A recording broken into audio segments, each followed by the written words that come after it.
Delhi air pollution. Well, it remains at worrying levels. The average air quality index on Monday morning was recorded at 457 in the severe levels. But Central Pollution Control Board data has showed several monitoring stations at the 500 level, which is the highest possible recording for these monitors. Now, the AQI had climbed to 461 on Sunday, marking the city's most polluted day this winter, and the second worst December air quality day on record. According to the Central Pollution Control Board, the air quality in Wazirpur, Ashok Vihar, Jahangirpuri and Rohini, it remained at that 500 mark, which is the max that the machine can show. While several other stations reported AQIs over 450 or nearing 500 as a thick haze reported in several areas. Now, the Commission for Air Quality Management has invoked Stage 4, which is the highest level of the Graded Response Action Plan for Delhi and its surrounding areas on Saturday evening. This includes a ban on all construction and demolition activities, a ban on entry of trucks carrying non-essential items, a ban on plying of diesel heavy goods vehicles, and schools shifting to a hybrid mode for classes. According to the India Meteorological Department, in the early hours, visibility at Indira Gandhi International Airport dipped to as low as 50 meters around 7 a.m. local time. Hence, apart from the pollution, the drop in temperature has also impacted flight operations.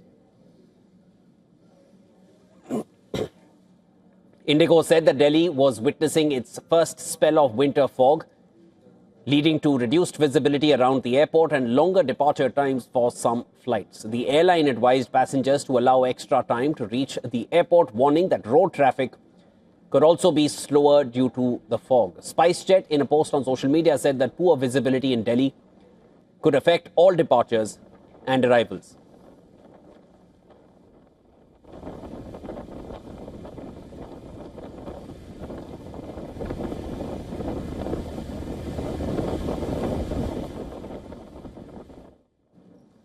Passengers have been advised to regularly check their flight status. Air India has also issued a travel advisory saying dense fog and poor visibility were impacting flight operations in Delhi and parts of northern India, and requested passengers to verify their flight status before heading to the airport. The India Meteorological Department has also issued a cold wave and dense fog warnings for several states in northern India, along with snowfall alerts for parts of the northeastern region and the western Himalayan areas.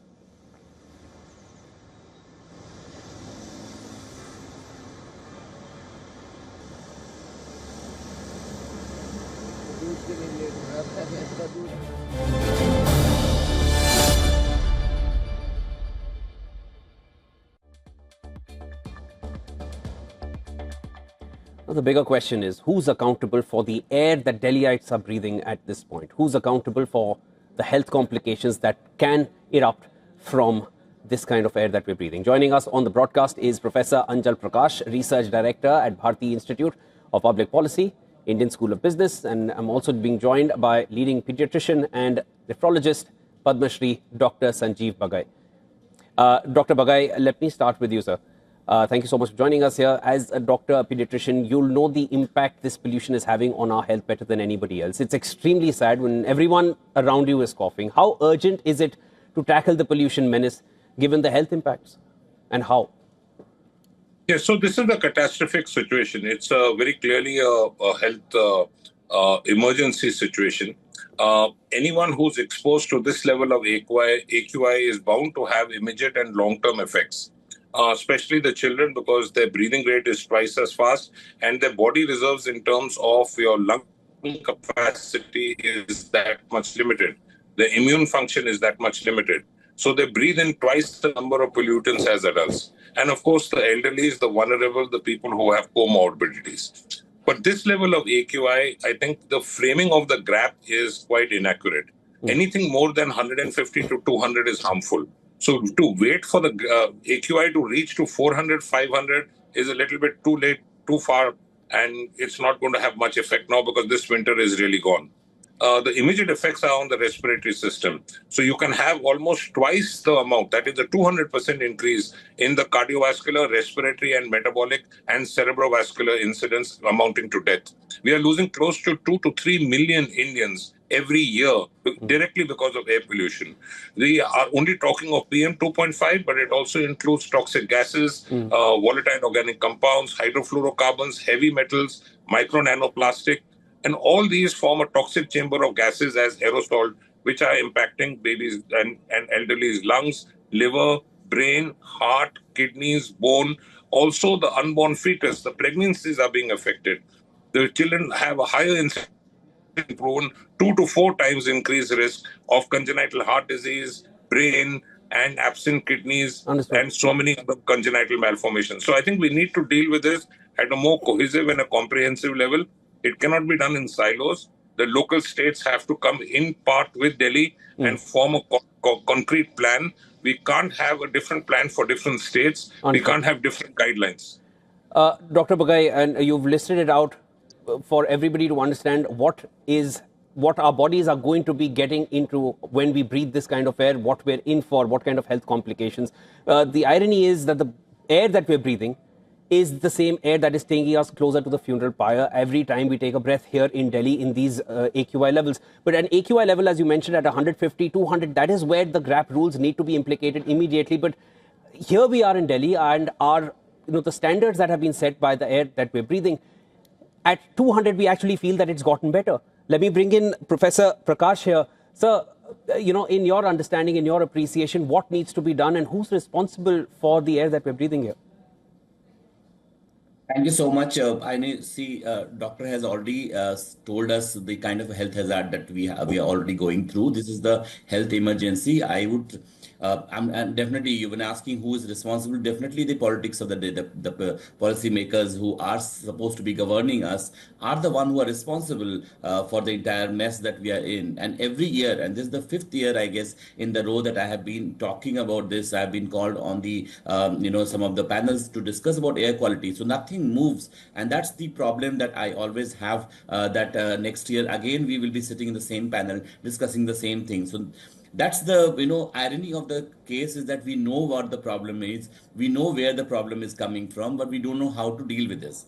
And there has been a lot of examples worldwide. And Beijing, for example, is AQI today is 123. They have brought it down with drastic measures that has been brought in there. So not that we cannot do anything, we have the knowledge, but probably we don't have the wisdom. Professor Prakash, stay with me. Let me go over to Dr. Bagai now. Sir, these pollution levels, they were, Professor Prakash mentioned that since last 5 years is what he's noted. I remember it from 2016. That was the first year that we remember not being able to see the sun for weeks together because of the haze that had taken over. And this is from October going into November. And that was the first time that Delhi saw this kind of pollution stretching across months. That essential Delhi winter was totally lost for most of us. And that was the first time that we saw this. And now it's become the norm. Every October, November, we're already prepared. We're going to be coughing for the rest of the year until it ends. Is this only taking us closer to, more breathlessness and shorter life terms? Doctors are even suggesting leave Delhi in these months. Is that the only resort that is left? And as far as the measures that need to be taken, if you can throw some light on that, what needs to be done now?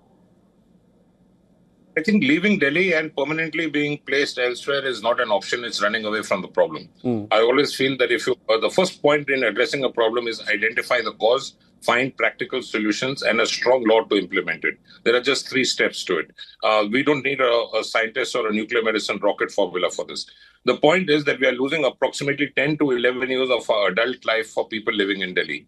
Every 22 units of AQI increase amounts to smoking 1 cigarette for people who've never smoked. That means in a year long, including the 5 months of winter, an average Delhiite will consume to smoke about 7,000 to 8,000 cigarettes actually without touching a cigarette. So obviously the impact is hugely on cancers of the lung, brain, liver, intestines, prostate, cancer of the breast in women, uterus. And I dare say we may see a huge epidemic of these cancers in the next 5 to 10 years.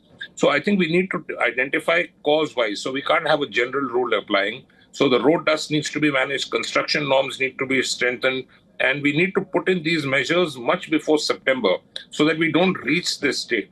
But I must add that pollution, as far as air pollution is concerned, is a year-long phenomena.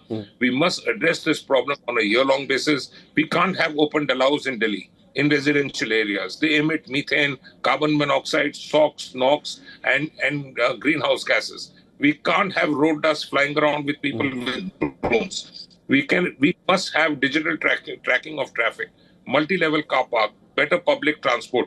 We can do this. We need an expert committee with an iron hand to implement this. The defaulting industries which are polluting must go out, and farm fires have to decrease. It's a 6-point agenda. Even if we achieve 3 out of the 6, we'll have a better and a healthier winter next year. Understood. Professor Prakash, Dr. Bagai suggested an iron fist that needs to be taken down and to enforce these laws. We have a Lionel Messi, an international figure, coming into Delhi hours from now. His flight has already been delayed because of the fog or the smog, whichever way you see it. And this is a figure who's already had breathlessness at higher altitudes. What can one even expect when he comes and breathes what we are breathing here in Delhi? In your appreciation, sir, what needs to be done right now to tackle this? No, first of all, this is, and I totally agree with Doctor here, that this is something, this is a health emergency. We must declare this as an emergency. You imagine 400 plus AQI is almost 25 cigarettes one can smoke, as Dr. Bagai is also telling us. There, we have the data all out there. See, we, in terms of first measure is to definitely declare this a health emergency. That's number one. Second is that we actually have to put up a framework where we need to deal with this. And what is the, if you go further and you understand, vehicle emissions about 40% of the emission that comes from. Road dust is about 20%. Industrial emission is about 15%. Construction activity which is going on is about 10%. Even small measures like filling up all the pit holes and having a smooth ride itself will bring it down to 15 to 20% vehicular pollution that we are seeing, right? Burning of biomass and waste, which most of Delhi people will be blaming on, is actually only 5 to 10%. So we have to understand and take the bull by the horn, and that means that we have to come out with a very strong measures. Otherwise, this health emergency is not going to be fading away. Every year we'll talk the same thing, and that's the whole point that I'm trying to make.